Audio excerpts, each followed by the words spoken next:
Hay un dicho que enuncia que lo que no se nombra no existe. Hola gente, bienvenidos una vez más a mi canal. El día de hoy quiero hablarles sobre por qué utilizar los términos feminicidio o transfeminicidio en lugar de otros. Eh, Primeramente, la palabra feminicidio es un término que actualmente está en boga. En primera, porque el término conceptualiza un acto que está pasando con una alarmante frecuencia, porque vemos un montón de gente feminista en redes sociales hablando mucho de esto, buscando visibilizar el problema, pero que no solo hablan del feminicidio en sí, sino que además demandan a los medios que lo enuncien como lo que es un feminicidio, y exigen que se tipifique estos crímenes como feminicidios y no como homicidios u otros términos. Pero, ¿acaso el feminicidio no es un homicidio? Pues no. Y ahora explico por qué. Muchas veces se habla de un feminicidio como el homicidio de una mujer por cuestiones de género, o que es el asesinato de una mujer por el simple hecho de ser mujer. Y esto es cierto, pero quedarnos en ese concepto es un tanto reduccionista. Hay que escarbar un poquito más. En 1976, Diana Russell y Jill Radford eh, publican un libro llamado The Politics of Woman Killing, donde acuñan un término que es femicide y lo conceptualizan como el asesinato misógino de mujeres perpetuado por hombres, motivado por el odio, desprecio, placer o sentido de posesión hacia las mujeres. Alrededor de 20 años después, llega a Marcela Lagarde y adapta el término al español como feminicidio, porque pues según ella, femicidio se parece fonéticamente a homicidio y se podría confundir o tomarse simplemente como la versión femenina de homicidio. Así que en español ella lo bautiza como feminicidio y además agrega que el Estado tiene responsabilidad en el problema y plantea que como en toda violencia contra las mujeres existe una necesidad de una política de Estado para erradicarla. Además de transformar al Estado y sus instituciones con una perspectiva de género como parte de la solución del problema. Un poquito tiempo después se conceptualiza otro término que es el transfeminicidio. Blas Radi y Alejandra Sardá lo definen como la expresión más visible y final de una cadena de violencias estructurales que responden a un sistema cultural, social, político, económico, vertebrado por una división binaria y excluyente entre los géneros, que es el cisexismo o la cis-heteronorma. El transfeminicidio, si bien tiene que ver con una violencia misógina, además está relacionado también a violencias LGBT-fóbicas y se le suele llamar crimen de odio. El concepto de crimen de odio no solo es aplicable únicamente a un asesinato, eh, puede referirse también a diversas violencias como la tortura o la mutilación. Además, Dean Spade dice que al utilizar el término crimen de odio, se corre el riesgo de caer en una conceptualización meramente psicologicista de las causas de estas violencias y ocultar sus dimensiones estructurales, lo que colapsa los entramados sociales que la generan sobre una persona, que puede ser leída como única culpable de dicha violencia. Es como si decimos, tal persona odiaba a tal y por eso la mató, cuando va más allá de eso. Los transfeminicidios no son casos aislados, son el resultado de estructuras económicas y culturales que estigmatizan, precarizan y marginan a grupos concretos de la sociedad. Si decimos transfeminicidio es porque queremos señalar que no es un simple homicidio, sino que está motivado por las violencias del cis heteropatriarcado. Es no restarle la cualidad estructural al problema. No es un caso aislado en el que dispara, apuñala o asfixia es el único culpable.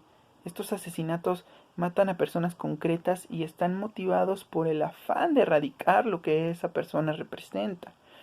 En el caso de una mujer, cuando es un feminicidio, generalmente esa mujer representa libertad, libertad femenina, lo cual no le gusta al patriarcado y decide erradicarla. Cuando matan a una mujer trans, ella representa una transgresión a la cis heteronorma. Y entonces por eso deciden erradicarla.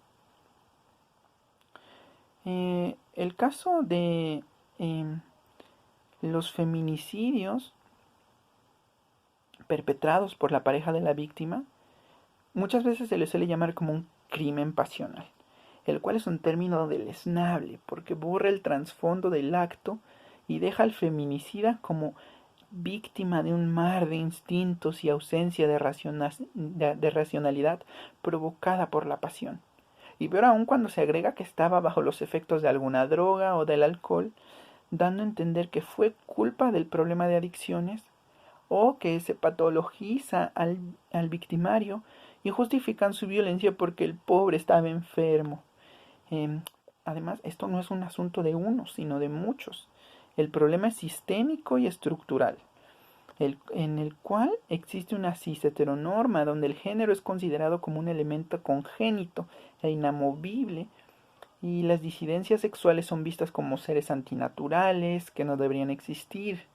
Además, también estas violencias posicionan a las mujeres, tanto cisgénero como transgénero, en una subalternidad estructural, donde no se admiten roles, expresiones e identidades de género que se distancien de la norma asignada y de la expectativa impuesta, lo que crea una abyección sistematizada con una acusadora y muchas veces violenta voz, puño o armas dispuestas a hacer valer la norma. Es por ello que no está chido que los medios de comunicación llamen asesinato u homicidio a los feminicidios o transfeminicidios. Además de que muchas veces para el caso de las mujeres trans se niega su identidad de género al referirse como el asesinato de un hombre vestido de mujer, de una manera que contribuye a reafirmar los prejuicios que llevaron a su propia muerte. El poder de las palabras es inmenso y es por eso que hay que utilizarlas de forma adecuada. Estos conceptos surgen a partir de algo que en ciencias sociales se le llama giro lingüístico y giro afectivo o giro emocional, que es muy acuñado por el feminismo y precisamente por la situación afectiva emocional es que un término puede tener efectos distintos. Por ejemplo, si se habla de que a Ana la mató su novio en un crimen pasional, es posible que mueva algo, pero no que haga el clic adecuado. A lo mejor dices, ay, pobrecita, la mató su novio. ¿Para qué se buscan novios violentos? Pero si entiendes lo que representa el feminicidio y lo tipifican como tal, sabrás que es un problema que va más allá de tener un novio violento, que es el resultado de un problema mucho más grande, que es el machismo estructural y sistematizado. Para que una conducta sea castigada, primero debe ser calificada como un delito. Afortunadamente, en muchos lugares el feminicidio ya está tipificado como delito, pero el transfeminicidio aún no. Solo si la persona en cuestión ha pasado por un cambio de datos se cataloga como un feminicidio, y aunque no siempre por los medios. También habría que catalogar los asesinatos de personas de la diversidad sexual como asesinatos por homofobia, por lesbofobia y así, para no quitarle su cualidad de problemas estructurales, porque repito, un homicidio es un caso aislado, un feminicidio, un transfeminicidio es un problema estructural, son parte del genocidio causado por las violencias machistas. Espero que se haya entendido. Bueno, como recomendación del día, es un libro que se llama Diversidades, Interseccionalidad y Cuerpos y Territorios de Lucía Rafael Madrid y Adriana Segovia Urbano, que son las compiladoras. Especialmente les quiero recomendar el capítulo de transfeminicidio, que es de donde me inspiré un poco para hacer este video, que es de Siobhan Guerrero y Lea Núñez.